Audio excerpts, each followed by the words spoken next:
Meus amados irmãos, irmãs, bom dia. Vamos iniciar esse tempo com oração. Nosso Deus e Pai, bendito Senhor, somos tão agradecidos a Ti, Senhor, por esse tempo que nós temos aqui aos Teus pés. Ajuda-nos através da unção do Teu Santo Espírito, para que venhamos acolher a Tua palavra, aquilo que já tens ministrado a nós. Nós te pedimos em nome do Teu Filho Jesus. Continue edificando a Tua igreja através do encargo da Tua santa palavra. Esta é a nossa oração aqui. Que o nosso coração, os nossos olhos, os nossos ouvidos possam ser canais por onde a Tua palavra há de penetrar nesta manhã. E que haja uma obra de libertação, de transformação, de constrangimento, de adoração, de gratidão, de crescimento, para a honra e glória do Teu nome, Senhor. Que este seja um tempo profundamente significativo para cada um de nós. Oramos a Ti no nome de Jesus. Amém. Meus amados em Cristo, vamos à leitura dos textos. Mais uma vez, quero convidá-los a abrirem suas Bíblias em Mateus capítulo 16. Quero ler para ganharmos tempo de maneira mais pontual.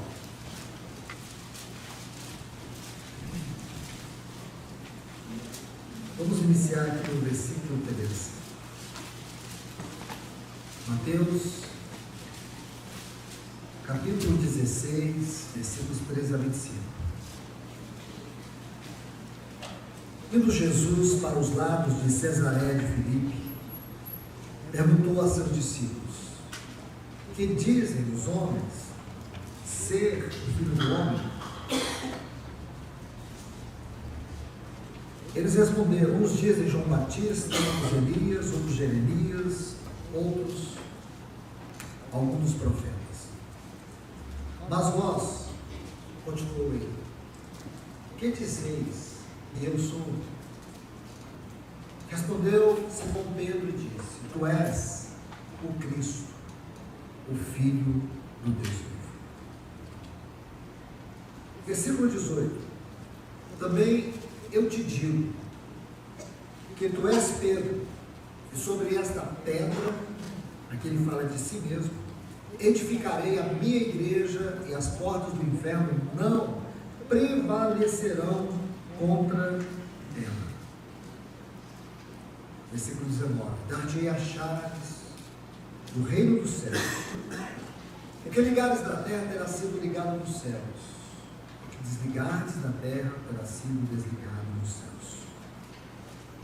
Agora, por favor, versículos 24 e 25. Então disse Jesus aos seus discípulos: se alguém quer vir após mim, negue-se a si mesmo, tome a sua cruz e siga-me. Porquanto quem quiser salvar a sua vida, perderá, e quem perder a vida por minha causa, achará. Agora, por último, Atos capítulo 2 e o versículo 42.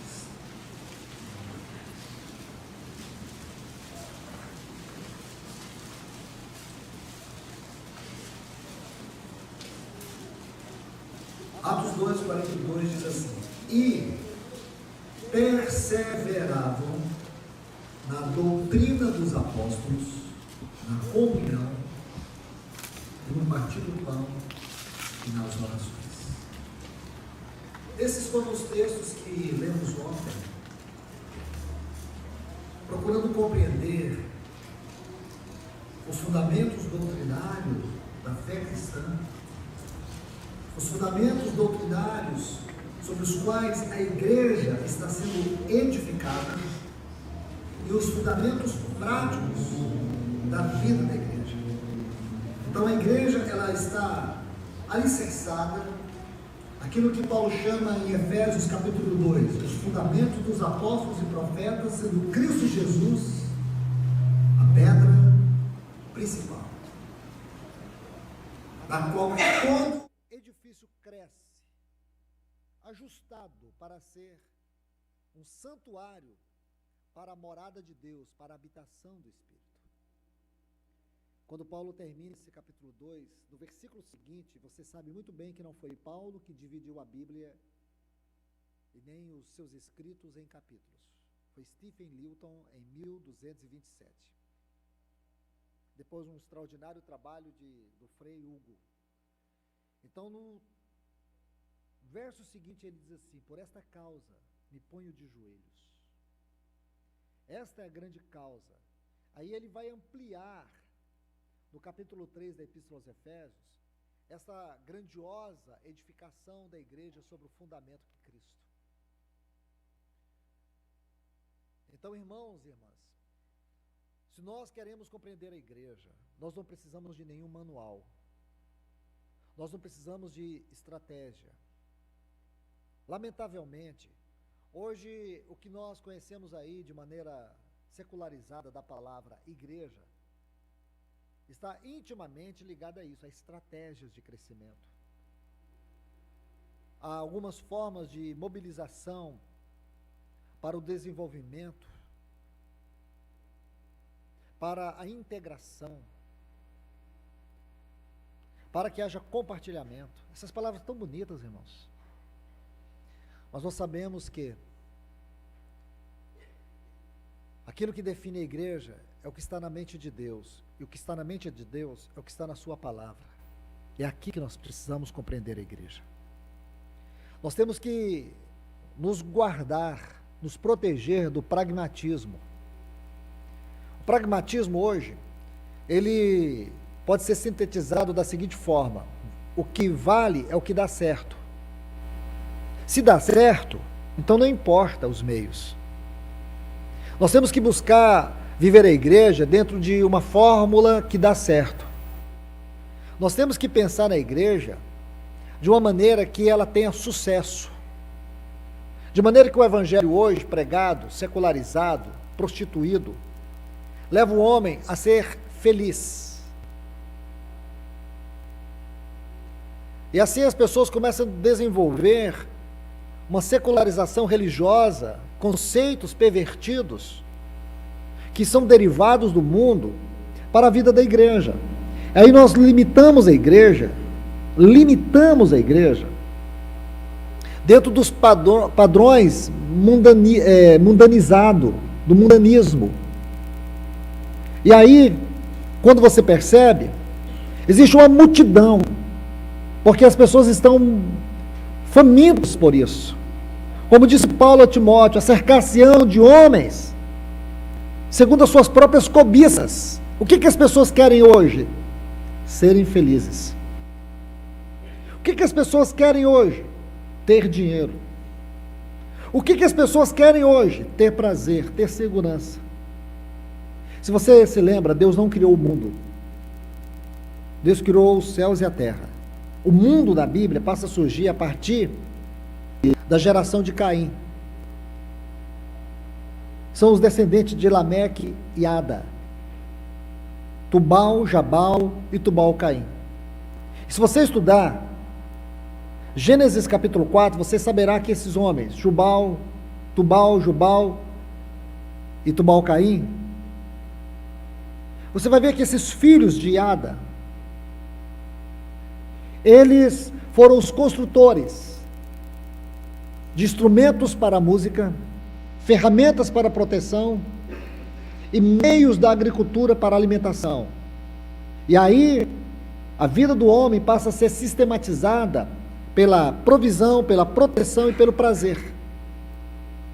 Espiritualmente falando, quando você estuda o capítulo 4, você vai ver o desenvolvimento do mundo. À medida que o homem vai se desenvolvendo, segundo o curso do mundo, e Paulo diz isso em Efésios capítulo 2,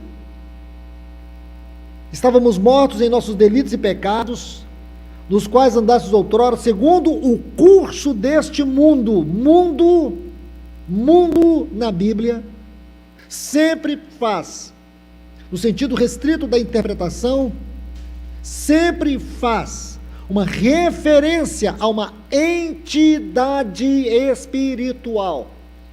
No sentido genérico da palavra, você nunca vai perceber isso, mas no sentido restrito da interpretação, quando a Bíblia diz, não ameis o mundo, quando Jesus disse, aí vem o príncipe deste mundo, o mundo jaz no maligno, todas essas referências, é uma entidade espiritual, governada por principados, potestades, dominadores deste mundo tenebroso e hostes espirituais da maldade que atuam nos lugares celestiais.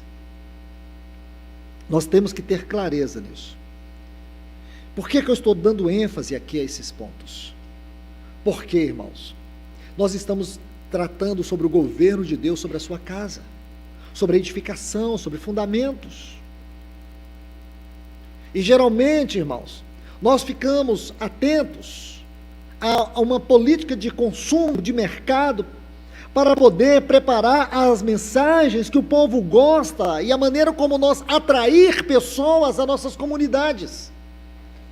Só que a gente não percebe que as nossas comunidades estão doentes, estão vazias. Os nossos jovens estão planejando suicidar, os nossos casamentos estão diluídos, destruídos dentro de 4 paredes. As pessoas estão sofrendo de transtornos emocionais.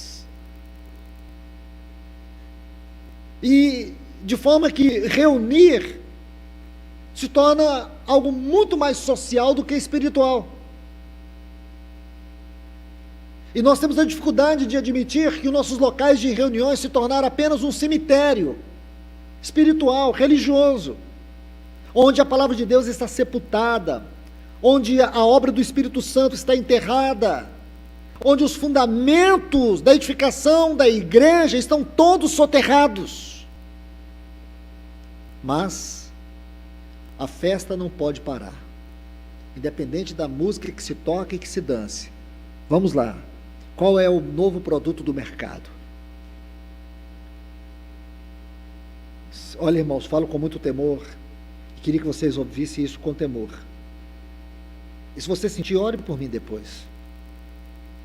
Mas às vezes causa náusea ouvir certas pregações modernas. Causa náuseas ouvir certas mensagens. Não estou dizendo que eu faço melhor, ou que alguém faça melhor. Não adianta querer fazer o melhor se é a vida e se é a unção do Espírito. Também não adianta apontar o erro se você não está no caminho certo. Eu só peço que o Senhor tenha misericórdia das nossas vidas, da minha vida e da sua igreja. Agora também entendo, na luz que temos do Senhor, que esse é o caminho. Esses 4 fundamentos que nós vimos aqui desde ontem, em Mateus capítulo 16, versículos 13 e 25. Cristo, a igreja, a cruz e o reino. Esses são os fundamentos doutrinários. Muitas vezes os irmãos ficam atrás aí de práticas, de costumes, disso, aquilo, outro. As irmãs, pelo amor de Deus. Coisas que nos dividem, coisas que só atrasam, coisas que criam separações. São 4 fundamentos que nós deveríamos dedicar toda a nossa vida. Os fundamentos doutrinários, Cristo, a igreja, a cruz e o reino. E os fundamentos práticos, doutrina dos apóstolos, a comunhão, partir do pão e as orações. E nós estamos estudando isso. Eu disse para vocês ontem, quero fazer um breve resumo aqui, que este capítulo de Mateus, aqui que nós lemos, capítulo 16, é o capítulo chave, é o capítulo crucial dessa epístola, desse evangelho, me perdoe, deste evangelho. É o capítulo onde Cristo vai lançar os 4 fundamentos de toda a doutrina apostólica. Tudo que é escrito nas epístolas tem aqui o seu fundamento. Tudo que você lê dos escritos apostólicos são derivados destes 4 fundamentos. E você sabe muito bem que o nosso Senhor aqui, Ele está na região de Cesareia de Filipe, Ele está indo para o Monte Hermon, E eu lhes disse também que aquilo que Jesus ensinou são as verdades mais profundas da Bíblia. Porém, nós precisamos compreender o ensino de Jesus, não apenas nas suas palavras, mas em tudo aquilo que envolvia as suas ações. Porque tudo em torno dele consiste de uma profunda mensagem, que você precisa ter sensibilidade da contemplação. Você precisa muito mais prostrar diante do Senhor e ter sensibilidade para contemplar, porque se você consegue contemplar o que Ele faz, as lições são muito mais profundas. São aquelas lições como aquela sensação que Moisés sentiu quando ele viu a sarça ardente e a voz de Deus dizendo: tire as sandálias dos teus pés. Quando você está diante dessas contemplações em torno da pessoa do Senhor, a sensação que você tem é de se despir totalmente e dizer: Deus, como o Senhor pode me revelar isso? É aquela sensação de Jacó em Betel, depois da visão daquela escada, de dizer: quão assombroso é toda esta realidade, toda esta revelação. É um clamor não de euforia, mas de misericórdia. Então nosso Senhor está subindo ao Monte Hermon. Ali no Monte Hermon, você sabe que estão as nascentes do Jordão. Se você estuda toda a trajetória do Jordão em linha reta, seria 110 quilômetros até o seu ponto final. Mas todo o seu percurso, por causa das curvas que ele faz, dá mais de 330 quilômetros. Então essa é a trajetória geográfica do Jordão, mas ele nasce no Hermon. E são 4 pequenos lagos. O primeiro é o Barregate. Depois tem o Banias. O terceiro é o Rasbane. E o quarto é o Ledã, ou o Rio Dan. São as 4 nascentes do Jordão. Essas 4 nascentes, elas têm um aspecto muito interessante, porque o Monte Hermon, na sua grande altura, no seu ponto mais alto, ali o vapor da noite é condensado em flocos de neve, que quando o dia vai amanhecendo, aqueles flocos vão se derretendo, e eles vão escorrendo sobre o Hermon, e eles vão desembocar nesses pequenos lagos, ou pequenos rios, me perdoe, nesses pequenos riachos. E o que ocorre ali? Quando aqueles riachos vão descendo, eles formam um primeiro lago, que é chamado o Lago Tule, ou Hulé. Depois, ele volta a formar o Jordão, e segue, e acontece o grande milagre do Oriente, Mar da Galileia. Eles chamavam Mar da Galileia porque ele era tão grande, eles não conseguiam encontrar o outro lado, eles achavam que era um grande mar, mas na verdade se descobriu tempos depois que não era o Mar da Galileia, era o grande lago de Genezaré. E depois aquele grande lago se estreita novamente no rio, no curso do Jordão, e segue até o ponto mais baixo, 390 e poucos metros abaixo do nível do mar. E ali, o que nós temos? Mar Morto. Contemple isso, irmãos. O que o Senhor está dizendo para nós? Ali está, de maneira celestial, aquele vapor que condensa no alto do Hermon, nos fala da vida celestial. Olha o Salmo 133. Ó, quão bom e agradável é que os irmãos vivam em comunhão. Em comunhão. Ele vai dizer que a nossa comunhão é como o orvalho do Hermon.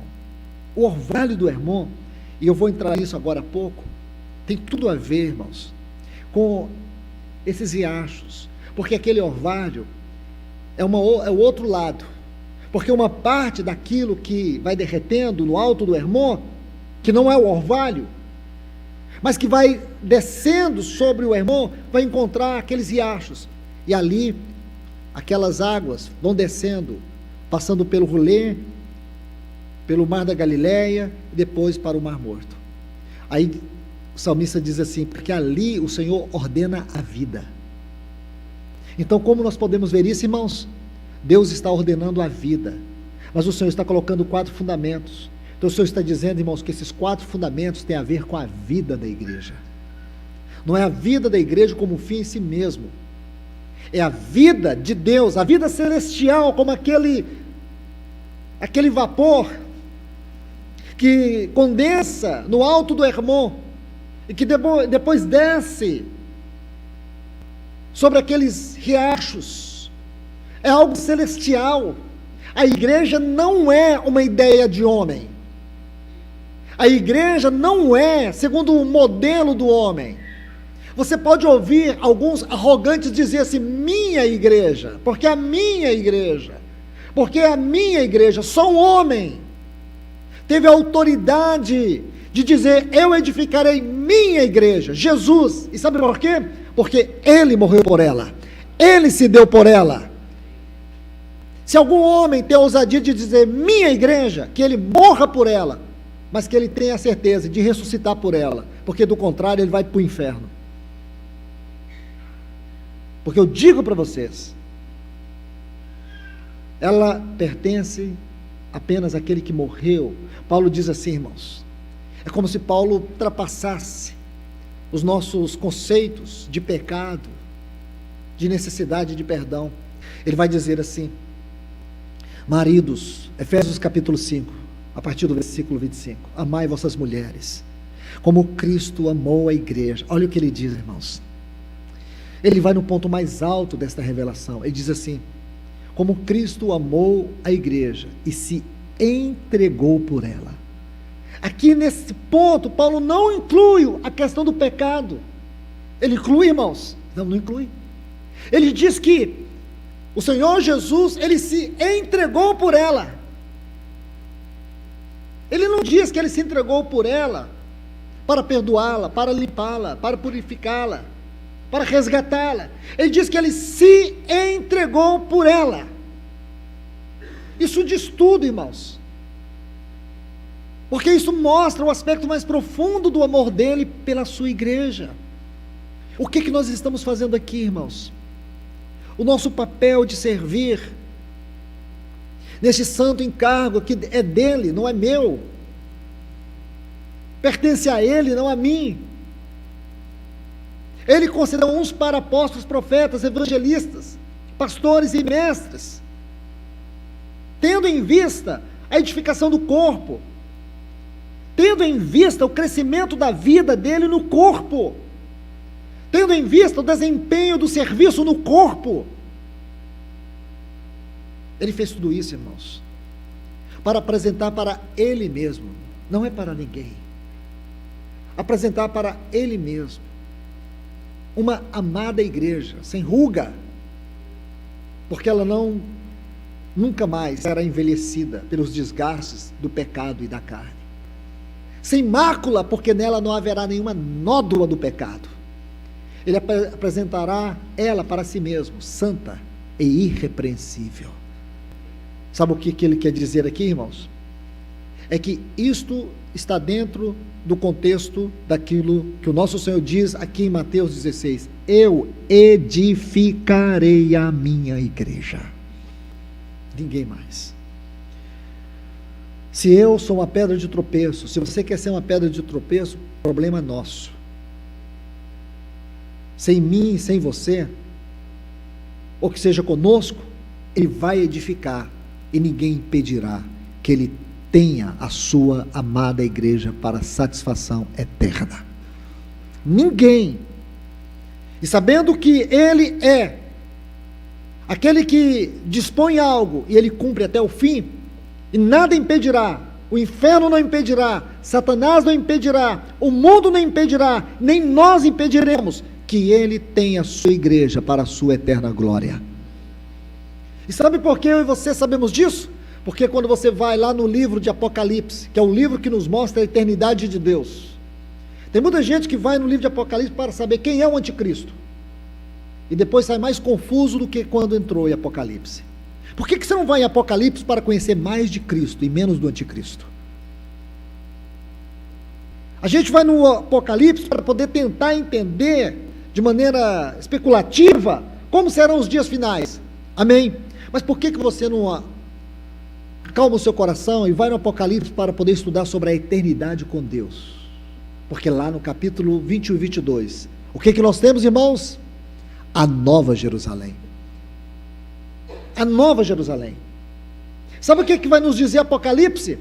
Que a igreja, aquela que o nosso Senhor Jesus disse, eu edificarei, aquela que ele disse, que apresentará para si mesmo uma igreja santa, sem mácula, irrepreensível, em Apocalipse, diz assim, que ela já se ataviou. Ela já se ataviou. Sabe o que eu quero te dizer? Que dentro de Deus, no seu eterno propósito, já tem uma igreja pronta para receber o Senhor Jesus. A questão é que dentro de Deus está a eternidade. E fora de Deus está o tempo. Porém, o tempo é uma pequena partícula que constitui a eternidade. Nós estamos no tempo, mas dentro de nós, Deus já colocou a eternidade. Eclesiastes 3:11 diz que Deus colocou a eternidade no coração do homem. Então, dentro de Deus, tudo já está consumado. Sabendo disso, irmãos, sabe qual é o meu e o teu desespero? É que nós venhamos correr adequadamente a carreira que nos foi proposta, deixando todo o peso do pecado que tenazmente nos assedia. Corramos a carreira que nos está proposta, olhando firmemente para o autor e consumador da nossa fé, nosso Senhor Jesus. Ah, meus irmãos, então isso tem que ser muito claro e prático para nós. Então, nós temos aqui esses 4 riachos, temos os 4 fundamentos, e você sabe que aquele lindo rio, que nasce de uma maneira celestial, tipificada pelo vapor condensado no alto do Hermon, que desemboca nesses riachos, que forma o lago Rolê, depois o Mar da Galileia, e por último o Mar Morto. E lá no Mar Morto, aquela água vai evaporando, porque dali não tem outro caminho. O que o Senhor está dizendo, irmãos, se nossa vida é edificada sobre esses 4 fundamentos, o que nós temos é o Mar da Galileia, uma vida cheia de vida, uma igreja aonde nós seremos um suprimento para outros, e não um mar morto. Se você deixa, ou se você não é edificado sobre esses fundamentos, sabe o que você vai se tornar? O mar morto. Essas 2 figuras estão ali como uma grande lição para nós. Você vai descer ao nível mais baixo da apostasia, que é tipificado pelo mar morto. Você vai descer, e ali a sua vida, tudo que você recebeu do Senhor, não será um depósito contínuo, mas será um depósito que vai evaporando. Você vai permitir que as bênçãos do Senhor, as insondáveis riquezas de Cristo, as belezas inescrutáveis da obra de Cristo, aquilo que Paulo diz para Timóteo na 2ª carta, guarda o bom depósito, tudo isso vai evaporar. E sabe o que nós nos tornaremos do ponto de vista espiritual? O mar morto.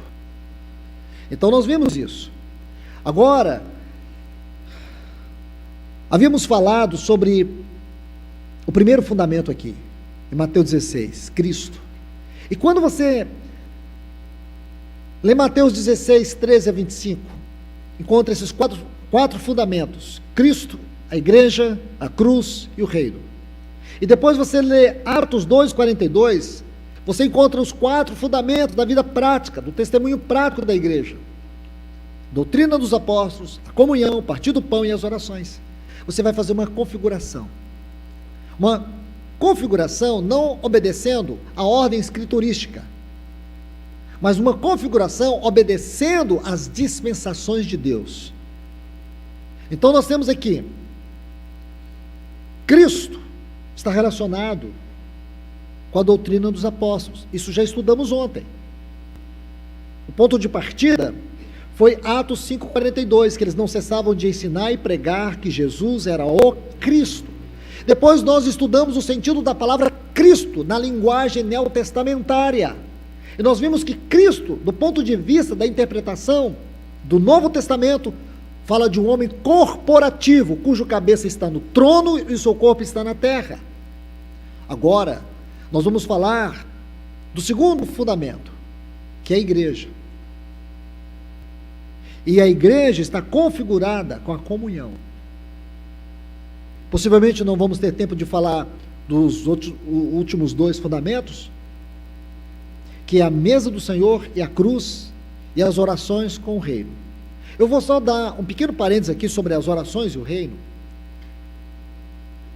porque eu creio que esse é um ponto que alguns não entendem e vão achar que eu estou forçando as coisas, a interpretação. Por que que nós podemos relacionar o reino com a oração? Ora, meus irmãos, de maneira tão simples e bíblica.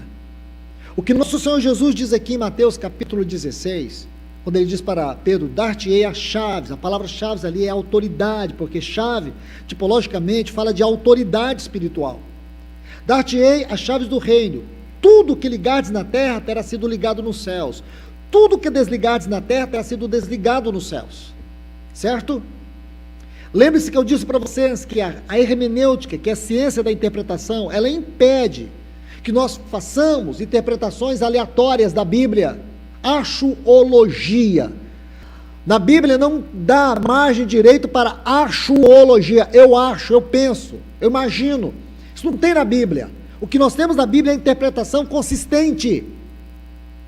Se você ler Mateus 18, nós teremos as repetições dessas palavras do nosso Senhor, que Ele havia dito, aqui em Mateus 16. Mateus 18, ele diz assim, o que for ligado na terra terá sido ligado nos céus, o que for desligado na terra terá sido desligado nos céus. Se dois dentre vós concordarem acerca de alguma coisa que pedirem, isso será aceito pelo meu Pai, que está nos céus. É isso que ele diz. Aí o versículo 20 ele diz assim, porque onde estiver 2 ou 3 reunidos no meu nome, aí eu estou presente. Este quadro de texto não pode ser estudado isoladamente. Primeiro, o Senhor, Ele está dando continuidade a este assunto. A nossa oração está intimamente ligada com o reino. Ah, irmão, mas eu posso orar para Deus me dar um carro novo? Depende do que você relaciona o carro novo com a sua fé, com a sua necessidade e com a vontade de Deus. Tá certo? Porque desde que o homem caiu, lembre-se, nós somos uma tricotomia. Corpo, alma e espírito, certo? A alma e o espírito são as partes do nosso interior. O nosso espírito, antes de Adão cair, governava a nossa alma. O espírito tem 3 faculdades. Quais são elas? Vontade, consciência e comunhão. O espírito tem 3 faculdades, deixa eu corrigir, intuição, consciência e comunhão. Nossa alma tem 3 faculdades, vontade, mente e emoções. Então como que funcionava Adão antes da queda? A intuição, que é a voz de Deus, governava a sua vontade. A consciência, que é a faculdade mais elevada do espírito, que traz a realidade do celestial. É a consciência, na consciência que nós conseguimos compreender o certo, errado, o bem e o mal. Porém, isso aconteceu só depois da queda. Mas antes, era na consciência que Adão compreendia toda a dimensão da realidade celestial. E esta dimensão, ou essa dimensão, e todas as dimensões da realidade celestial, a consciência dominava a mente, que é a faculdade mais elevada da alma. A comunhão, que era o lugar da habitação de Deus, no seu espírito, no homem, Ele criou essa faculdade no homem, para que ali ele habitasse, governava as suas emoções. Porém, quando Adão caiu, o seu espírito ficou morto, inativo. Por isso que a Bíblia diz assim, em Efésios 2:1, e vos vivificou estando vós mortos. Mortos aonde, irmãos? Um bebê já nasce espiritualmente morto. Significa que as suas faculdades espirituais estão todas inativas, inoperantes, no sentido da sua plenitude, para o propósito pelo qual elas foram criadas. O homem se tornou carnal. Leia Gênesis capítulo 6, versículos 3 até o 5, ou pode ler até do 1 até o 5, onde vai dizer assim no versículo 3: meu espírito não agirá para sempre no homem, porque ele é carnal. Aí no versículo 5 diz assim, que pelo fato do homem ter se tornado carnal, ele diz assim, pesou o coração de Deus. Sabe o que significa essa palavra? Pesou o coração de Deus. Escute o que eu vou te dizer. Gênesis 6,5, doeu. Deus sentiu uma dor no seu coração. É o único lugar na Bíblia que você vai ver uma descrição como essa, Deus sentindo dor. Deus sente dor? Agora nós sabemos, Ele sente dor. Quando foi que Deus sentiu dor? Quando Ele viu a profundidade da pecaminosidade do homem. Isso doeu o coração. Está vendo, irmãos? Então o homem agora, ele precisa ser restaurado. É isso que a salvação faz, a salvação restaura. É uma salvação de dentro para fora. Então nós somos agora reintegrados nesta obra da tão grande salvação. E passamos a ser esse vaso de Deus, esse instrumento de Deus. E o que isso tem a ver com o que nós estamos estudando? Tem tudo a ver, irmãos. Porque se isso não acontece na nossa vida, o que nós vamos ser é uma igreja constituída de doentes emocionais, uma igreja rasa na sua espiritualidade, uma igreja que vai cultivar superficialidades, frivolidades e nunca profundidades. Quando eu falo de profundidades, a profundidade espiritual nos fala da liberdade de sabermos da nossa posição em Cristo. Ele nos tirou do império de trevas, porque essa era a nossa condição, e nos transportou para o reino do Filho do seu amor, uma nova posição. Salvação envolve nos tirar de uma condição e nos elevar para uma posição. A condição é que nós estávamos em trevas, e a posição é que agora nós somos filhos de Deus, nós somos colocados no reino do Filho do seu amor, nos transportou para o reino do Filho do seu amor. Éramos filhos da ira, agora nós somos filhos de Deus. Isso é salvação. E se nós como igreja não entendermos isso, irmãos, vamos ficar patinando na maionese, na superficialidade, na trivialidade. Então deixe-me avançar aqui. Quando você entende a igreja, agora compreender a igreja, compreender o reino, compreender a cruz é tão importante. Quando você compreende isso, a questão especialmente do reino e da cruz, você vai ver que as nossas orações, em primeiro lugar, elas precisam estar conectadas com o reino de Deus. E o sentido aqui é a oração congregacional. Esses textos de Mateus 16 e 18 sobre a oração, no capítulo 16 não há ênfase na oração, porém no capítulo 18, onde existe uma maior amplitude desses textos que foram citados em Mateus 16, a ênfase aqui é a oração. E o Senhor vai dizer que a oração, ela tem que estar relacionada com o reino de Deus. A oração do Pai Nosso, irmãos, veja bem, Pai Nosso que estás nos céus, santificado é o teu nome, venha a nós o teu reino, seja feita a tua vontade, assim na terra como nos céus, porque esta é a grande chave. Nós precisamos trazer o céu para a terra em nossas orações. Ah, mas eu queria, irmão, comprar um carro novo. Comprar um carro novo, você vai conseguir trazer o céu na terra? Você pode comprar um carro novo, apenas peça para Deus guardar o seu coração nesse carro. Porque, irmãos, o problema não é as coisas materiais que nós pedimos a Deus. O problema é quando as coisas materiais passam a ser um Deus na nossa vida, passa a nos roubar tempo. Quando as coisas materiais possuem o nosso coração. Não é errado você ter bens materiais, errado é os bens materiais ter você. Porque você tem que saber o seguinte: tudo que você tem de bens materiais, tem que estar aos pés do Senhor, porque você é só um mordomo. O dia que você entrar na glória e você estiver no tribunal de Cristo, você vai olhar para trás e vai dizer assim: Senhor, obrigado por todas as coisas que o Senhor me deu, porque em todas elas eu te honrei, e todas elas pertenciam ao Senhor. O Senhor apenas me deu uma responsabilidade sobre elas para te honrar. Sabe por quê, irmãos? Essa é a visão do reino. Porque se você começa a relacionar os seus bens aqui na terra, para a sepultura onde nós vamos, você não consegue levar nem o alfinete que segura a sua roupa. Está certo? A Bíblia diz, em Apocalipse 14, são as nossas obras que nos acompanham, não os nossos bens. Eclesiastes é muito claro sobre isso. Para a sepultura, aonde nós vamos, você não vai levar essas coisas, mas você vai levar a responsabilidade sobre elas. Isso vai estar diante do Senhor. Então você começa a entender. Se a gente fosse falar desse assunto do reino, aí nós teríamos que fazer uma outra conferência. A oração, o reino e a oração. Porque o reino e a oração envolve nossos sentimentos, oração envolve os nossos desejos, oração envolve a nossa vontade. Depois você vai descobrir que não, irmãos. Oração envolve a vontade de Deus, envolve os anelos de Deus. E você vai perceber que oração não é apenas um meio de conquista de coisas. Oração é um instrumento de relacionamento com Deus. Vai chegar um momento na sua vida que orar para Deus, curar o seu cachorrinho, não vai fazer parte mais. Está entendendo? Você vai ter uma comunhão tão grande com Deus, que você vai saber diferenciar as coisas pequenas, pelas quais um dia você tanto orou, e você vai se envolver numa dimensão muito maior.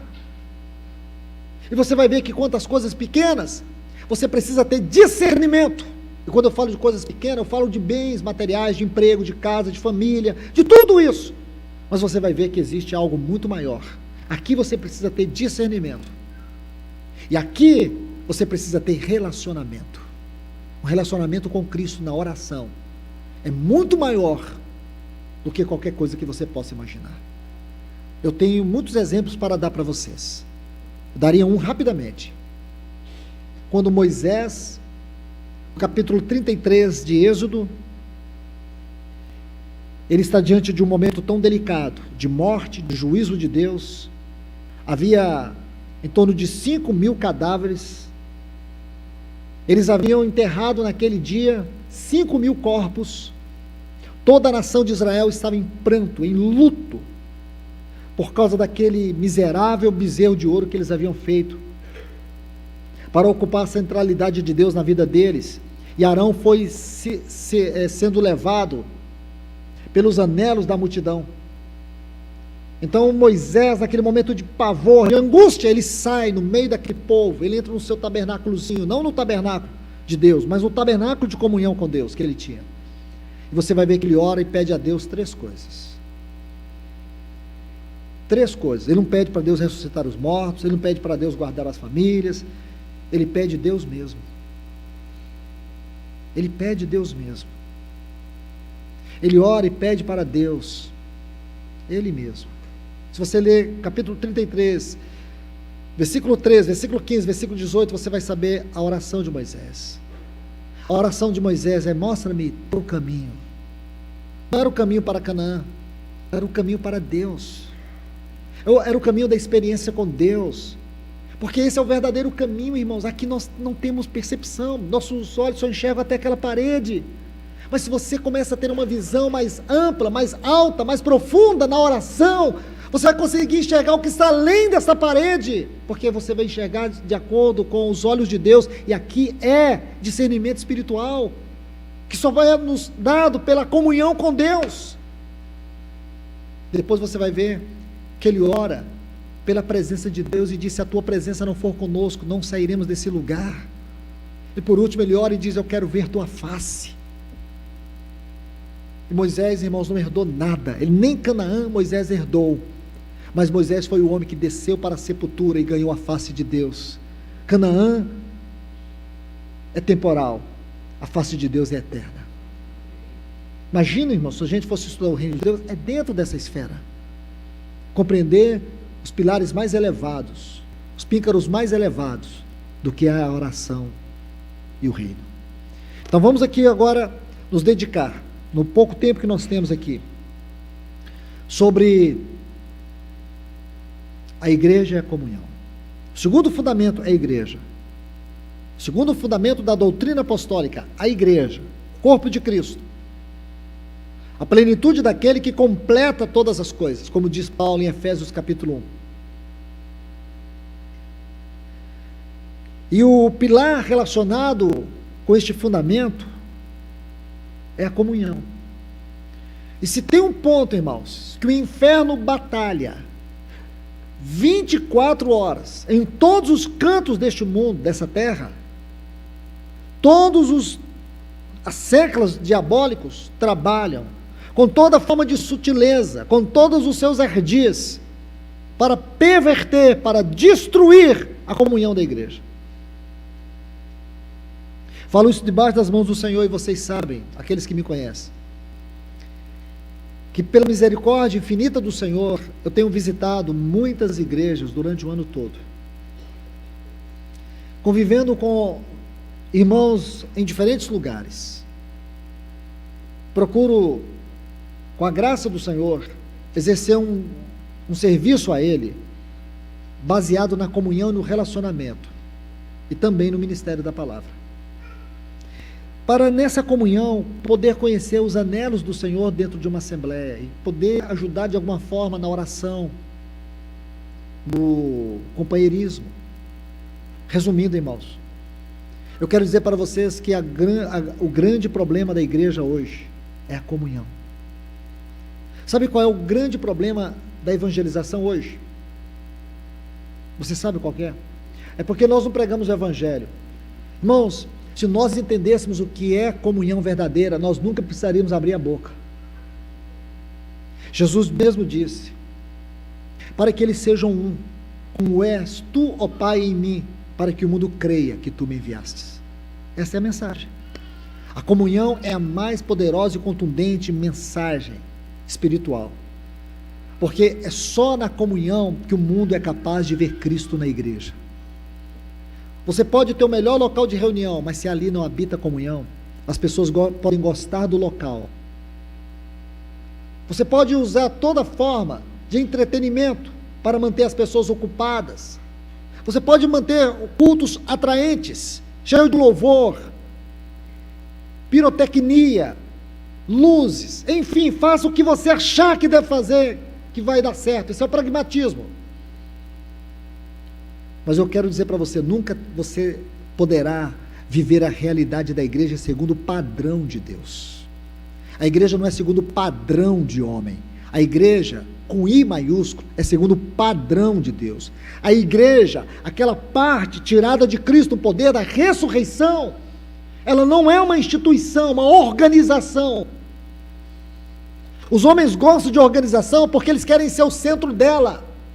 Os homens gostam de organização porque eles querem ter o senso da importância de ser o cabeça e de ficar tentando enganando o povo, dizendo que Cristo é o cabeça daqui. É o cabeça, mas quem manda é Ele. Ele é o principal. Ele é o topo da pirâmide. Nós precisamos, irmãos, reconhecer o encabeçamento de Cristo, é nas nossas ações, em se submeter a Ele, em dizer que nós somos desnecessários. Compreende isso, irmãos? Então, Satanás batalha, irmãos, para destruir a harmonia da comunhão. Aquilo que os irmãos aqui em Cianorte estão estudando em Atos, o homotimadon, aquela harmonia orquestral, da sinfonia, da beleza, de um único som produzido por uma grande orquestra. E muitas vezes a nossa comunhão é uma grande confusão de barulho diante de Deus, e é uma vergonha. Cada um de nós, irmãos, a começar de mim, deveríamos refletir o quanto tenho contribuído para a harmonia da vida, da comunhão, do amor, da mutualidade, do companheirismo, na localidade aonde eu me reúno. Cada um de nós deveríamos, na luz do Senhor, ser sondados. Se não somos uma pedra de tropeço, que nos movemos promovendo dissensão, promovendo fofoca, discórdia, divisão, desânimo. Nós precisamos ir aos pés do Senhor e perguntar: Senhor, será que eu não tenho sido uma pessoa tóxica no meio do teu povo? Será que eu não sou uma pessoa ácida no meio dos meus irmãos? Se eu for, Senhor, transforma-me. Peça perdão, meu irmão, porque com certeza esse amor que você diz ter, ele não é um verdadeiro amor. Ele é um falso sentimento que te engana. Essa devoção que você diz ter não é uma devoção verdadeira e pura. É um sentimentalismo religioso. Porque quando você estuda na Bíblia a vida daqueles irmãos que lutaram e batalharam pela comunhão, é totalmente diferente. Eu encorajo você a estudar a carta a Filemon. Que carta é essa, irmãos? É uma carta de quebrantamento, é uma carta que nos esmaga, é uma carta que Paulo escreve, irmãos, do mais profundo do seu coração, para um irmão querido, um irmão que ele amava, um irmão que tinha tanto peso naquela assembleia em Colossos. E ele escreve para aquele irmão, Epáfras, sobre um servo, um ladrão, que servia aquele irmão, e que roubou ele, que agora estava na prisão. E lá na prisão, Onésimo, sabe o que significa Onésimo? Útil. Ele encontrou Paulo. Ele encontrou Paulo. Ele encontrou Paulo. E ali a vida de Onésimo muda para sempre. Onésimo vai sair da prisão. E é este o ponto crucial, porque aqui ele precisa ser recomendado. E quando você lê a recomendação que Paulo faz sobre Onésimo, é de estraçalhar o nosso coração, irmãos. É da gente ficar pensando: Deus, quem eu magoei? Qual foi a pessoa que eu toquei no nome dela indevidamente? Que a Bíblia diz em Provérbios 6 que a fofoca é uma coisa tão terrível que ela causa vômitos, nojo, náusea no coração de Deus. Falar mal do irmão causa náusea no coração de Deus. Por isso alguém definiu que um fofoqueiro é um ser humano que tem boca de sapo, língua de serpente e estômago de urubu, porque é uma coisa nojenta no meio do povo de Deus, falar do irmão. Aí você vai ver Paulo falar de Onésimo. Resumindo, sabe o que Paulo diz para Onésimo, para Epáfras? Diz assim: recebe como a mim mesmo,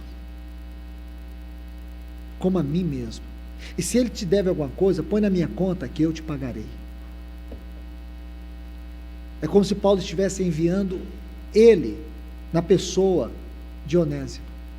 Que lindo isso, irmãos. Aí você vai ver em Apocalipse a igreja de Filadélfia.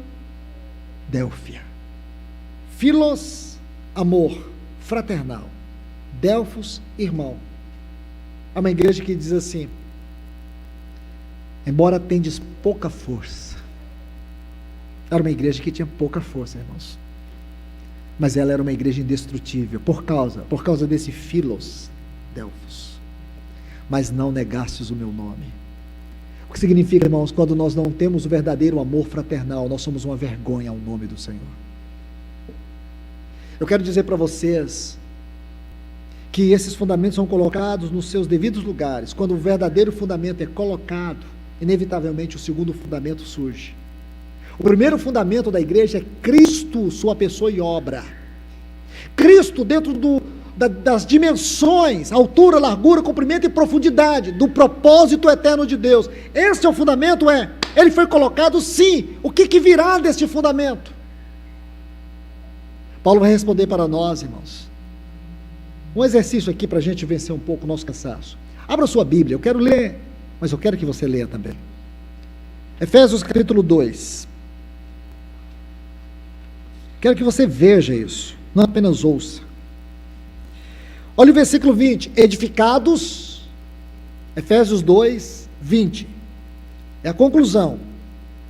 Edificados sobre o fundamento dos apóstolos e profetas, sendo, olha que coisa importante, sendo Ele mesmo, Jesus, Cristo, a pedra angular, no qual aqui, porque em Cristo, nem em Cristo, no qual, está vendo aqui, que coisa linda, todo edifício bem ajustado, simetricamente construído, ajustado, cresce. Que coisa linda, irmãos. Ajustado, ele bem fundamentado, que seria a melhor colocação, ele cresce. Se a igreja estiver muito bem fundamentada em Cristo, ela cresce. Ela não cresce, não é para os lados, ela cresce para o alto. Não é um crescimento horizontal, é um crescimento vertical. O nosso crescimento é espiritual, o nosso crescimento é celestial, o nosso crescimento é o testemunho da vida, o nosso crescimento é para o lugar santíssimo, o nosso crescimento é para dentro de Deus. Cresce para quê? Para ser o santuário. A palavra dedicado aqui é consagrado. Consagrado dá a ideia assim, exclusivo. Nós crescemos exclusivamente para o Senhor. Nós crescemos para que em nós o Senhor tenha caminho. Nós crescemos espiritualmente como a igreja do Senhor, em nossas localidades. Nós crescemos para o alto. Não é para que o mundo veja a igreja, é para que o mundo veja Cristo na igreja. Nós crescemos não é na propaganda, nós crescemos é nos relacionamentos. Isso se espalha dentro da cidade, isso se espalha dentro das famílias. Irmãos, isso é impressionante. Eu ouço muitos irmãos dizerem isso. Luiz, eu estou tendo problema com os meus familiares. E qual é o problema? Porque a gente não consegue mais conviver com eles. A gente não consegue mais ir uma ciumeira. Eu falei, olha, o que você pode fazer? Você até que a sua familiar só vai com você até a sepultura. Agora a sua família eterna é por toda a eternidade. Porque eles não entendem.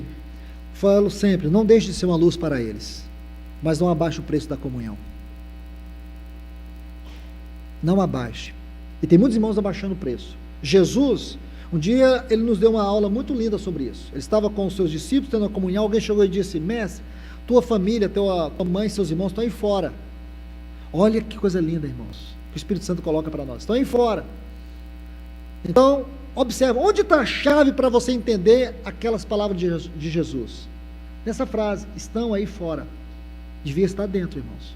Jesus fala assim, a minha família. E não pense que ele falou ironicamente, ele falou firme, a minha família são aqueles que fazem a vontade do meu Pai. Então, irmãos, você tem duas famílias, uma temporária e uma eterna. Tá certo? Uma que tem o sangue, o seu DNA, ou o DNA dos seus antepassados. E a outra que tem o sangue e o DNA de Deus. Você sabia disso, irmãos? Você sabia que você tem o sangue aí dos seus ancestrais? Mas vou te contar uma coisa muito séria. Vou falar bem rápido, em 5 minutos no máximo. Se você estudar o nome de Deus, você saberá que é um tetragrama. Certo? Um tetragrama. Nome de Deus, impronunciável. Lá no Antigo Testamento, que os judeus não mencionavam e nem ousavam mencionar, era um tetragrama de 4 letras. Yod, Vav, Rei, Vav. São as 4 letras. Yod, Vav, Rei, Vav. Certo? E um cientista, por sobrenome Brandeis, ele descobriu algo interessante, porque você sabe que até 1953, os cientistas achavam que o nosso DNA era uma coisa muito simples, que era baseado naquela teoria louca lá do Darwin. Então eles pensavam que era uma coisa simples, mas você sabe, irmãos, que houve uma das maiores façanhas da ciência moderna. O presidente Bill Clinton, ele chegou a dizer que o projeto Genoma, que mapeou todo o DNA humano, foi a maior façanha da ciência que já existiu. Porque agora todo o DNA humano foi mapeado. Então, se você quer, vai lá no Google, coloca uma figura lá do DNA, você vai ver que ele é conduzido por 2 hélices. Certo? E aqui, você vai perceber que o alfabeto hebraico é diferente do português. Porque uma letra no hebraico tem uma palavra, tem uma história. Uma letra você fala muita coisa. Outro detalhe do alfabeto hebraico, que cada letra corresponde a um número. Letra, no hebraico, corresponde a palavras e número. Certo? Então, quando você pega essas letras, Yod, Vav, Rei, Vav, você vai ver que o Yod é a menor letra do hebraico. Ela fala de prego. E se você pega a palavra Vav, é mãos. E a palavra rei é prego. Desculpem. Mãos, a palavra rei, contemple, e a palavra Vav, prego. Então a tradução seria assim: mãos, contemplem, prego, contemplem. Assim seria a tradução do nome de Deus. Mas eu vou te falar algo. Quando os cientistas estudaram, eles descobriram que a cadeia do DNA é formada por números. Então vou ser bem rápido. E os números são 10, aí tem um espaço. 5, que são, o que são? Aqui são as 2 hélices do DNA, então tem essas pontes, certo? Então estão aqui aquelas massas chamadas massas nitrogenadas do DNA, que são pontes. Então eles perceberam que elas são formadas numa sequência. E a sequência é qual? 10, um espaço. 5, espaço. 6, espaço. 5. Isso segue até...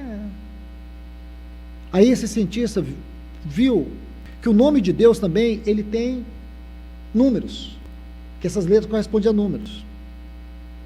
E o número o Yod, que é a primeira letra, corresponde a 10. O Vav, 5. O Rei, 6. E por último o Vav, 5. É a mesma sequência da ordem do DNA, das massas nitrogenadas.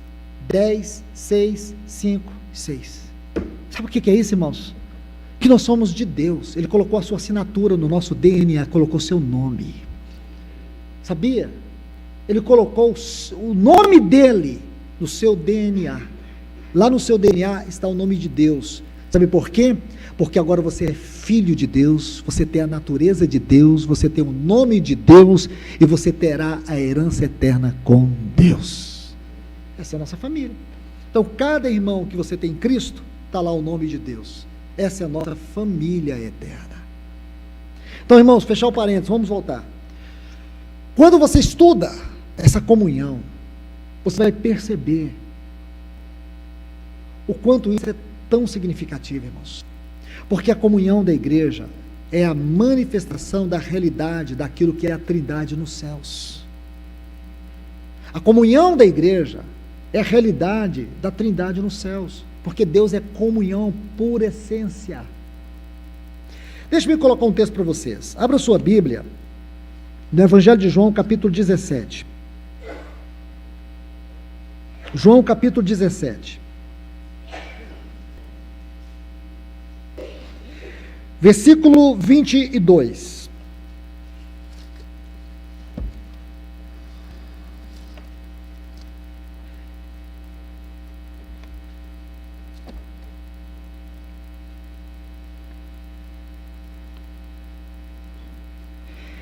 Eu lhes tenho transmitido a glória que me tens dado. Para quê? Sejam um como nós somos.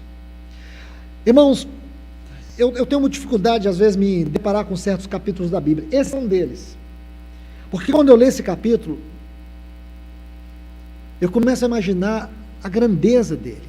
Então meu coração começa a ficar latejando, pulsando. Porque esse é um dos maiores capítulos da Bíblia. Teve um escritor, um estudioso, que diz assim: este capítulo é o Santo dos Santos do ministério de Cristo na Terra.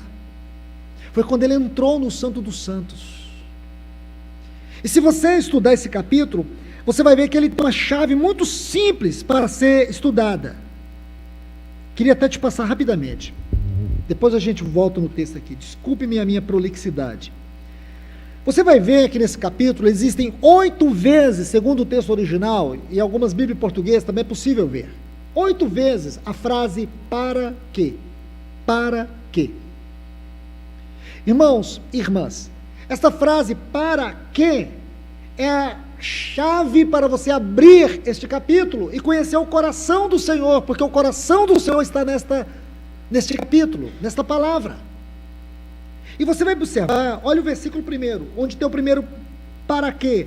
Ele diz: para que o Filho glorifique a ti, Pai. Ele diz assim: tendo Jesus falado dessas coisas, levantou os olhos e disse: Pai, é chegada a hora, glorifica o teu Filho, para que, está vendo aqui? O Filho glorifique a ti. Esse para quê é a abertura do livro, é a abertura da revelação. Aí depois você vai no versículo 11, tem um outro para quê, vou só citar. No versículo 11, para que eles sejam um, assim como nós. Irmãos, você consegue perceber o quanto é estremecedor esse texto? Para que eles sejam um.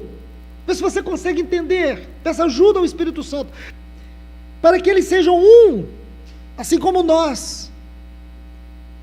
Esse texto tem que ser lido, irmãos. Versículo 11, olhe bem. Ele diz assim: já não estou no mundo, mas eles continuam no mundo, ao passo que eu vou para junto de ti, Pai Santo. Guarda-os em teu nome, que me destes. Guarda-os em teu nome. Guarda-os debaixo do teu nome. Onde estiver 2 ou 3 reunidos em meu nome, guarda-os em teu nome, que me deste. Para quê? Porque que Ele quer que nós estejamos unicamente debaixo do seu nome, porque é a única maneira de nós sermos um, como Ele é com o Pai e com o Espírito. A Trindade só pode se tornar uma realidade na igreja, irmãos, se nós estivermos debaixo do nome do Senhor. Esse texto é impressionante. Olha o versículo 13, vamos ao outro.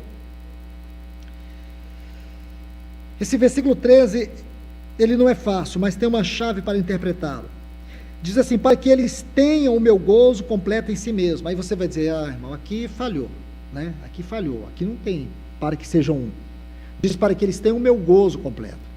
Aí eu, infelizmente, tenho que abrir um parênteses para você depois não me chamar de herético.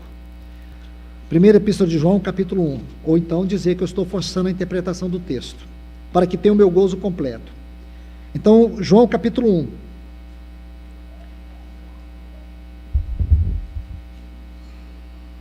Versículos 2 a 4.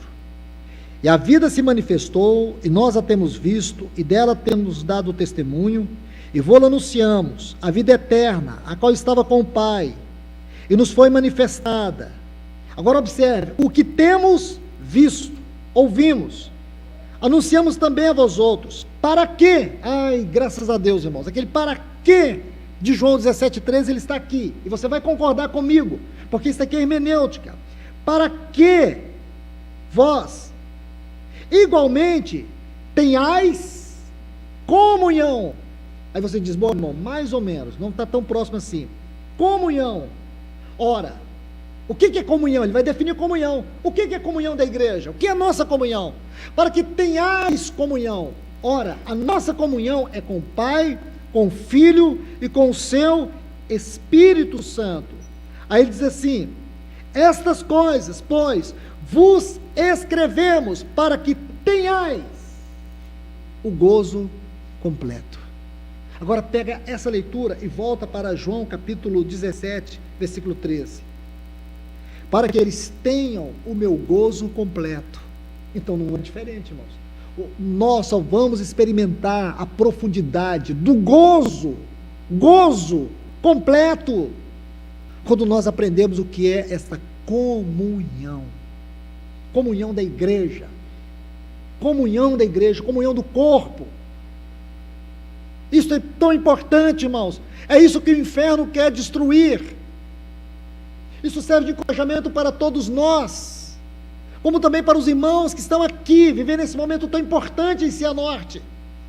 Edificar sobre essa comunhão, tratar tudo na luz da verdade, com amor, com temor, com cuidado,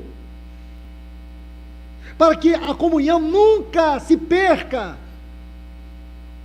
Vamos a outro ponto, irmãos.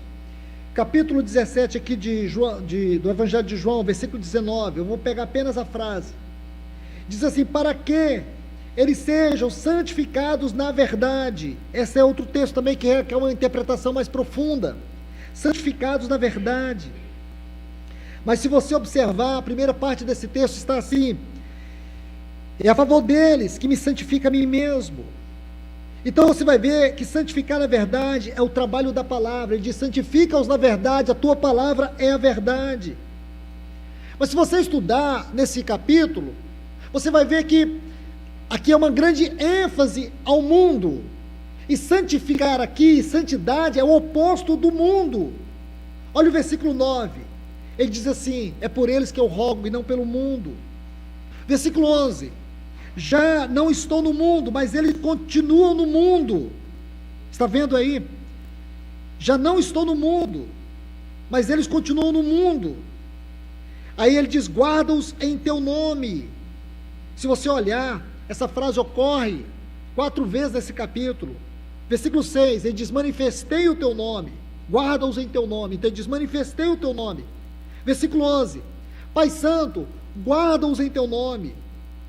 No versículo 12, quando eu estava com eles, guardava-os no teu nome. E no versículo 26 ele diz: eu lhes fiz conhecer o teu nome e ainda os farei conhecer. Está vendo, irmãos? Então o que ele quer dizer aqui? Quando nós nos colocamos debaixo de qualquer coisa que não é o nome do Senhor, quando nós nos colocamos debaixo de qualquer estrutura que não é o nome do Senhor, nós perdemos as bênçãos dessa oração. Aí você vai ver aqui que a grande ênfase é que a comunhão é o resultado do trabalho santificador da palavra. Por isso que lá nos fundamentos práticos, o que nós temos primeiro? Palavra. Santifica-os na verdade, a tua palavra é a verdade. O trabalho da palavra, irmãos, é gerar santificação em nós, porque o ministério da palavra é o ministério da purificação. Quando você está numa vida de pecado, numa vida de desobediência, Deus lhe envia uma palavra, esta palavra vai constranger você, e o Espírito Santo vai te convencer do pecado, da justiça e do juízo. Como? Por meio do ministério da palavra. Davi estava em pecado. Quando Natã entrou na sua casa, ele proferiu a palavra de Deus. Isso trouxe arrependimento, isso trouxe restauração, isso trouxe um novo vigor, isso traz renovo. Por isso, irmãos, o ministério da palavra é fundamental para a vida da igreja. Aí você vai ver aqui, ele diz: para que sejam um como nós. Você vai ver que o Senhor, ele ora e pede para o Pai guardá-los do mal. Ele diz isso, para que o Pai guardasse-os do mal. Então, veja o que eu quero lhes mostrar. Versículo 14 e 15 ainda. Ele diz: o mundo os odiou, essa parte, a parte B do versículo. O mundo os odiou, observe, porque eles não são do mundo, como também eu não sou. Versículo 15. Não penso que os tire do mundo. Está vendo? O mundo aqui é o oposto de santidade, nesse capítulo. E sim que os guarde do mal. E aí você vai ver que há 2 grandes males aqui para sermos guardados: a perda da santidade e a perda da unidade. A perda da santidade, nesse capítulo. Guarde-os do mal. Qual mal? Se você vai pensar de maneira genérica, pode pensar. Hermeneuticamente, não. Você tem que pensar nesse texto dentro do contexto. Então você vai ver que aqui o Senhor está mostrando que o grande perigo aqui, 2 males, é que nós não sejamos santificados na verdade. Então, é a perda da santidade. E segundo, é a perda da unidade. Porque a santidade a santidade, como fruto do trabalho da palavra, produz a unidade. Não tenho tempo para fazer isso, mas posso lhes encorajar a fazer. Estude esse assunto aqui, baseado no capítulo 4 da Epístola aos Efésios. Se você pegar o capítulo 4 da Epístola aos Efésios, que é um capítulo muito rico, você saberá que esse capítulo está dividido em 2 temas. Do versículo 1 desse maravilhoso capítulo até o 16, o assunto ali é unidade. E depois, do 17 até o final, santidade. Unidade e santidade. Capítulo 4 da Epístola aos Efésios. Esta é a grande didática. Vamos para a 5ª proposição. Ele diz assim: para que o mundo creia que tu me enviastes. Observe que a primeira parte desse texto diz: a fim de que todos sejam um.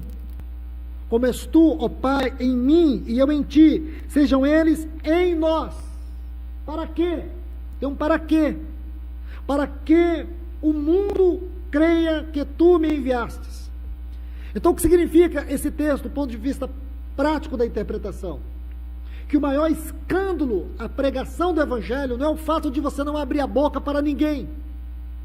O maior escândalo da pregação do Evangelho é a falta de comunhão, da verdadeira comunhão do corpo.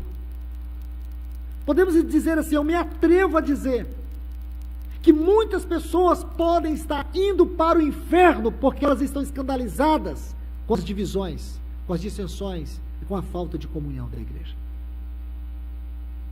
Ou então, irmãos, nós temos que interpretar esse texto de uma outra maneira.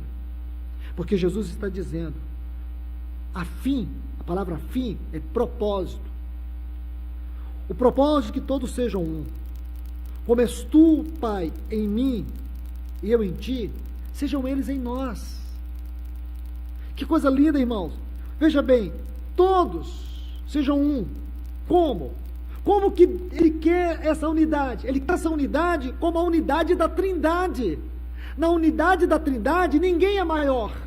O Pai não é maior do que o Filho. O Filho não é maior do que o Espírito Santo. O Espírito Santo não é maior do que o Pai. Porque eles são 3 pessoas em um Deus. E cada um tem a sua responsabilidade. Quando um trabalha, os outros estão sendo suporte. Tudo que eles fazem para o outro. Eles não fazem nada para si. O Pai trabalha para que o Filho e o Espírito tenham glória. O Espírito trabalha para que o Pai e o Filho tenham glória. O Espírito não fala de si mesmo. Tudo que ele faz para que Cristo seja visto. Ah, irmãos, que correção que nós temos. Que é um capítulo para você estudar isso, eu vou te dar. 1 Coríntios capítulo 12, a partir do versículo 13. Aí você vai ver ali a diversidade do corpo, a diversidade de serviço. E você vai ver que existem membros que ocupam mais funções, outros que ocupam menos funções. Mas não quer dizer que aquele que ocupa menos funções, ele é menos importante do que aquele que ocupa mais funções. Porque o que está em vista ali não é um membro, é o corpo. Compreende? Porque se você acha, tem um ossinho aqui, de trás do seu pé, no segundo dedinho, tem um ossinho ali, você fala, esse ossinho é muito pequenininho, eu acho que eu vou tirar ele. Tira, você não vai andar nunca mais. Quantas coisas, quantas partes do nosso corpo, irmãos, você acha que não tem muita importância? São membros que não são vistos, mas são imprescindíveis para a saúde do corpo. Porque todos nós, irmãos, somos parte de um grande corpo orgânico, cujo cabeça é Cristo. E todo o movimento dos membros do corpo é para que esse cabeça tenha toda a glória. É que o cabeça seja visto e não nós. Estude isso, irmãos. A funcionalidade dos membros do corpo de Cristo está aí nesse capítulo que eu acabei de lhe citar. Eu vou ajudar você a entender isso. Olha o que o nosso Senhor está dizendo. Como tu és, ó Pai, em mim e eu em ti, sejam eles em nós. Se você pegar esse texto assim, ó, a fim de que eles sejam um, é o início aqui da nossa leitura, e essa frase, sejam eles em nós, a fim de que eles sejam um, sejam eles em nós. Só essa frase, ela vai causar um grande impacto na sua vida. Como nós podemos ser um nele, se nós não somos uns com os outros? Como, irmãos? Eu só peço para você me ajudar, porque de repente eu estou precisando de ajuda. Como? nós vamos crescer como esse edifício, como esse santuário, bem ajustado, edificado sobre Cristo, se a comunhão não é um fundamento na nossa vida prática de igreja?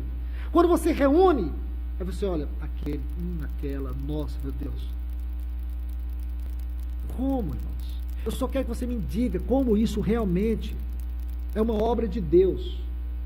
Porque eu digo para vocês, esse ambiente de contenda, de falatório, de fofoca, de dissensão, parece ser muito mais fácil do que o ambiente onde você precisa dizer, irmão, eu estou chateado com você, triste, estou magoado, mas o problema sou eu, e queria que você orasse, me perdoasse, porque o perdão é libertador, o perdão cura.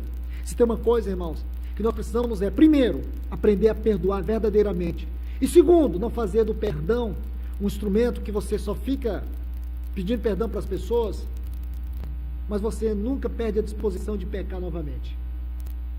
É como se a gente só pedisse perdão para errar de novo.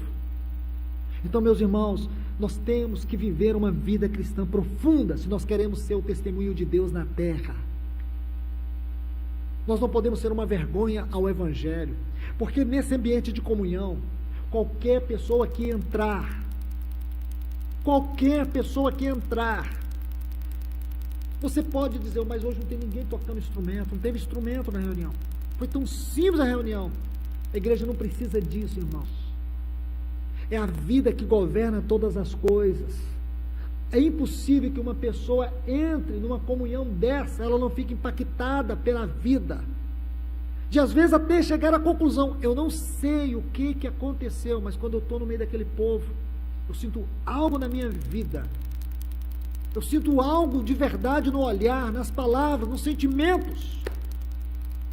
Por isso, irmãos, que às vezes nossas reuniões são tão carregadas, porque a gente é tão tóxico, a gente é tão ácido, a gente tem dificuldade de levantar as mãos quando o irmão canta, e na canção diz assim, levantemos nossas mãos, a gente não levanta. Por quê? Porque nós somos tóxicos, nós somos ácidos demais.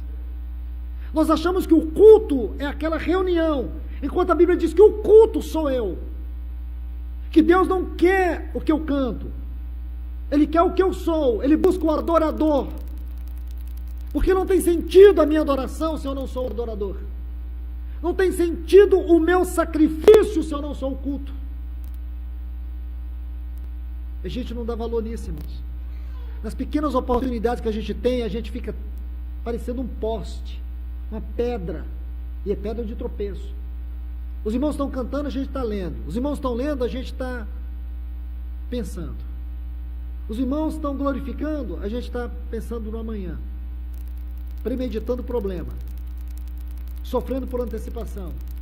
E a gente chama isso de um adorador, de um cristão. Não é, irmãos, a gente tem que checar a nossa salvação à luz da Bíblia, porque a gente pode estar sendo simplesmente um religioso.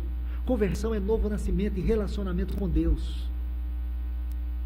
Se a sua conversão não está levando você a uma vida de intimidade, de quebrantamento, por mais que você ainda fale, erre, que nós vamos ainda errar, falhar, mas você vai ter uma experiência profunda com o Senhor, de maneira que o pecado não vai ser uma opção, uma compulsão dentro de você.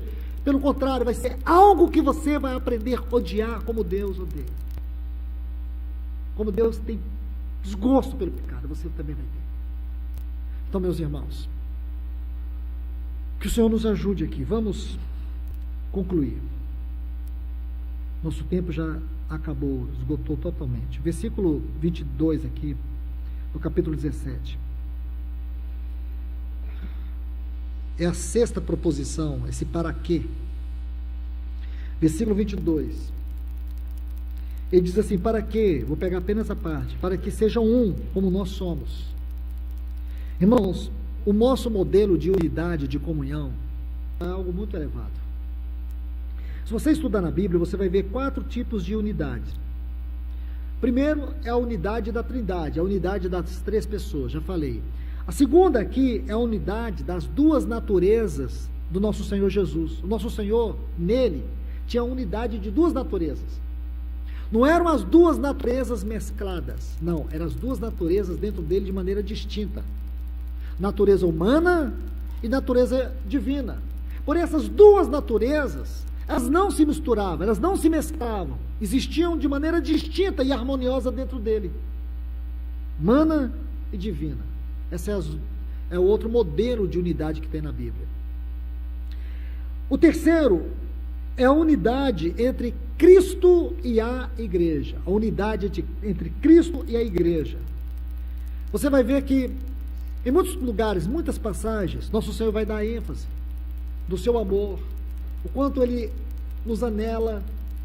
Quando Ele diz lá em João 14, versículo 18, Ele diz assim: voltarei para vós outros. Depois você vai ler no versículo 20, Ele diz: naquele dia, vós conhecereis que eu estou no Pai, e vós em mim, e eu em vós. Essa é a unidade. Cristo em nós. É uma unidade inseparável. Essa é a terceira unidade.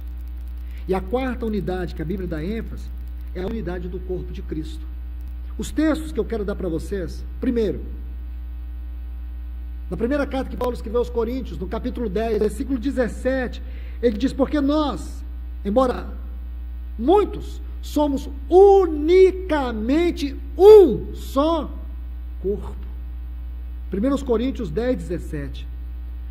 1 Coríntios, capítulo 12, versículo 12, ele diz: embora sendo muitos, ele vai dizer, porque assim como o corpo é um, e tem muitos membros, embora sendo muitos, somos um só corpo. 1 Coríntios 12, 12. No versículo 13, desse mesmo capítulo 12, ele vai dizer assim: pois em um só Espírito fomos batizados, fomos todos nós batizados, formando um só corpo. Estão vendo aí, irmãos? E ainda no versículo 20 deste mesmo capítulo 12 de 1 Coríntios 12, 20, ele diz assim: o certo é que há muitos membros, porém um só corpo. Então você vai ver essas quatro unidades: a unidade das três pessoas, a unidade das duas naturezas do Redentor, a unidade entre Cristo e a igreja e a unidade do corpo de Cristo. São as quatro unidades que existem. E a grande pergunta é: o quanto isso é importante para nós, irmãos? O quanto isso é fundamental para a nossa vida cristã? Só para concluir, a sétima proposição aqui, esse para quê, essa frase linda, ele diz assim: para que o mundo conheça que tu me enviastes e os amastes, como também amastes a mim. Vamos ler esse texto todo, olha aí por favor, versículo 23, João 17, 23. Todo aquele, me perdoe, estou longe aqui, João 17, 23. Eu neles, começa assim: eu neles e tu em mim, a fim de, propósito de Cristo está em nós, o propósito do Pai está em Cristo. Olha que coisa linda, irmãos, olha que grandeza desse texto. O propósito de Cristo está em nós e o Pai está em Cristo, é que nós sejamos aperfeiçoados na unidade. A palavra aperfeiçoados aqui é amadurecimento da unidade. Aí vem esse texto: para que o mundo conheça que tu me enviastes e os amastes, como também amastes a mim. Esse texto é tão grande, irmãos, que eu não consigo esgotá-lo em poucas palavras, mas eu só quero dizer assim: nesse texto Jesus está dizendo assim: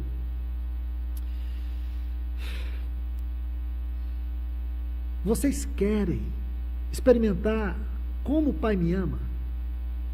O amor que eu sempre, por toda a eternidade, eu tive do Pai em mim? Eu acho que não há algo maior do que isso em todo o universo, irmãos. Você sabe qual é a glória maior do universo? Você sabe qual que é a expressão mais extraordinária do universo? É o amor do Pai pelo Filho. Não há nada no universo que seja mais belo do que isso: o amor do Pai pelo Filho. Agora olha o que Jesus diz: vocês querem experimentar este amor? Ele diz aqui nesse texto: aí eles saberão que tu os amastes como amastes a mim. Você quer experimentar o amor como eu sempre, eternamente fui amado pelo meu Pai? vivam a verdadeira unidade do corpo. Irmãos, isso é muito assombroso. Se nós apenas lêssemos esse texto, refletíssemos sobre ele, durante todo esse tempo que nós passamos aqui nessa manhã, já seria suficiente para haver muitas curas, libertações, transformações de vida aqui. Arrependimentos, porque muitas vezes nós temos sido ácidos, temos atrapalhado a unidade e a vida do corpo de Cristo nas localidades onde nós vivemos e reunimos. Que coisa linda, eu vou ler esse texto novamente. Ele diz assim: eu neles, Cristo em nós, e tu em mim, o Pai em Cristo, a fim de que sejam amadurecidos na unidade. Para quê? Qual o propósito do amadurecimento dessa unidade? Para que o mundo conheça, primeiro, duas coisas. O mundo conheça que tu me enviastes, porque a unidade da igreja é a maior e mais poderosa mensagem de evangelização. O mundo está desgarrado, o mundo está perdido, o mundo está angustiado, o mundo está transtornado de tantas doenças emocionais. Mas há vida no corpo de Cristo, há milagres no corpo de Cristo, há refrigério no corpo de Cristo, há saúde no corpo de Cristo, há libertação no corpo de Cristo, há gozo no corpo de Cristo. Então ele diz: para que o mundo creia que tu me enviastes e os amastes. Sabe o que o mundo vai ver, irmãos, no dia que a verdadeira comunhão governar as nossas comunidades, a verdadeira comunhão da Trindade? O mundo vai olhar para nós e vai sentir a presença de um amor que nos constrange na nossa forma de adorar. Porque às vezes eu sinto que na nossa forma de adorar, irmãos, nós gostamos muito mais do nosso cachorrinho de estimação, do nosso time de futebol, do que de Deus mesmo. Porque muitos irmãos já chegaram para mim e disseram: Luiz, eu tenho vergonha, porque quando eu ia para um estádio eu arrancava a camisa. Rapaz, olha, eu vou te falar a verdade, me enlouquece isso. Porque eu me lembro, quando eu ia para o time de futebol, eu assisti meu time de futebol, eu ia com a camisa, eu gritava, se meu time perdesse, eu chegava em casa e minha esposa nem olhava na minha cara, todo mundo ficava assombrado, porque eu estava arrasado, porque meu time perdeu. Hoje eu não consigo passar 10 minutos na presença do Senhor. Eu tenho medo que o Senhor me mande para o inferno. Eu sabia todos os jogos do meu time durante o ano. Eu não gasto o ano todo para ler a palavra de Deus.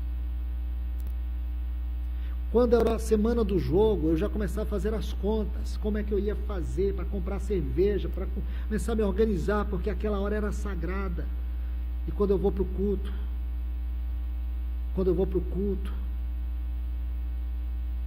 eu nem lembro de Deus. Eu vou com a vontade de voltar e fico com a vontade de não permanecer. A resposta que eu dei para esse irmão, eu falei: o problema foi o Deus que você creu. O problema está em você, está no seu Deus. Você creu no Deus errado. Porque se você verdadeiramente conhecesse o Deus de Abraão, de Isaac e Jacó, você morreria por ele.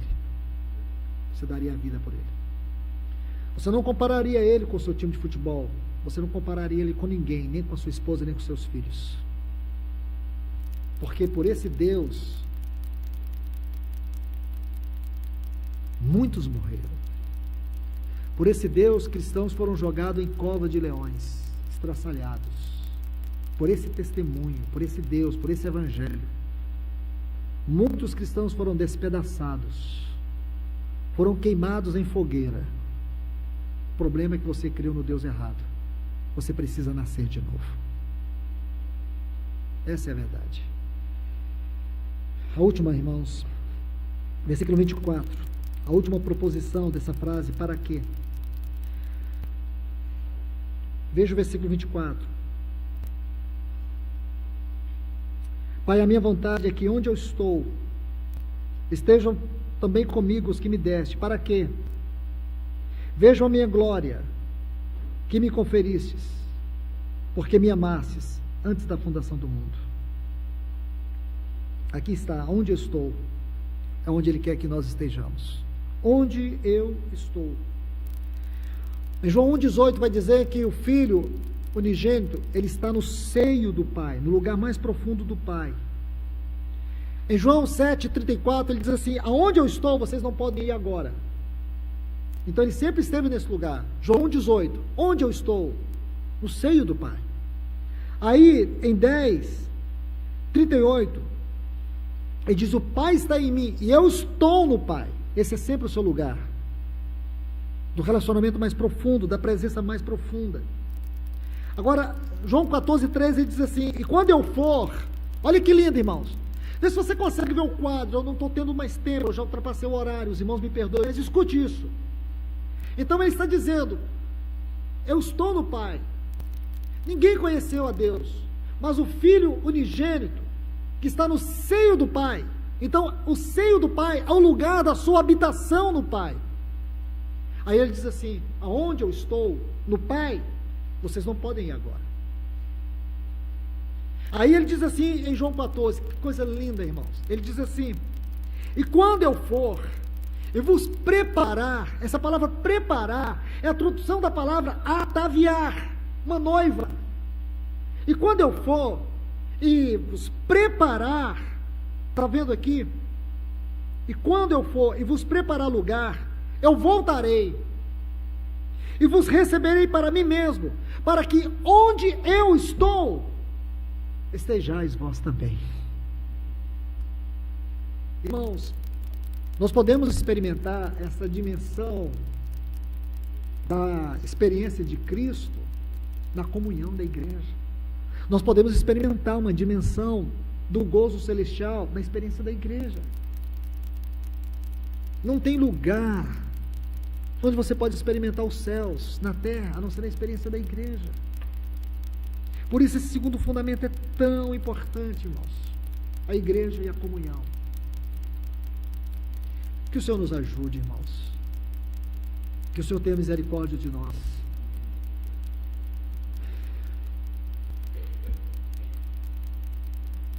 Que a sua palavra ocupe um lugar muito especial em nós. Que o falar do Senhor nos atraia. Que os irmãos cresçam a cada dia para se tornar um santuário consagrado ao Senhor. Que Deus vos abençoe, irmãos. Vamos orar. Pai, nós te louvamos e nós te agradecemos, Senhor. Muito obrigado pela tua palavra.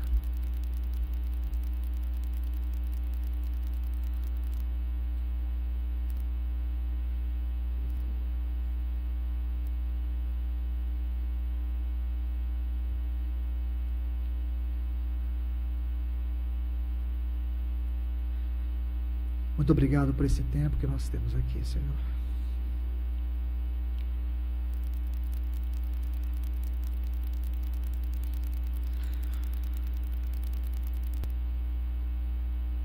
Que tu possas ir além dessa palavra, Senhor.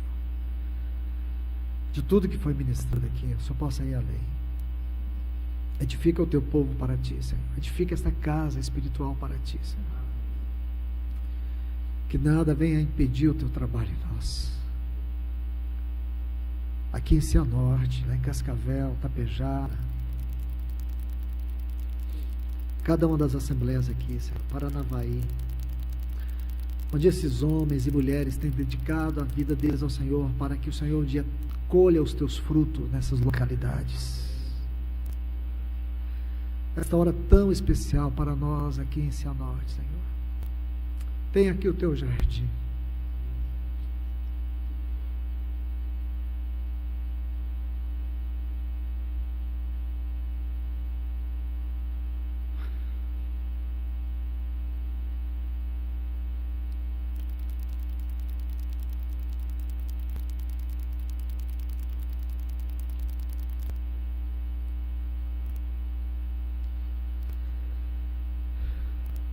Tem um lugar do teu prazer nestas assembleias, Senhor.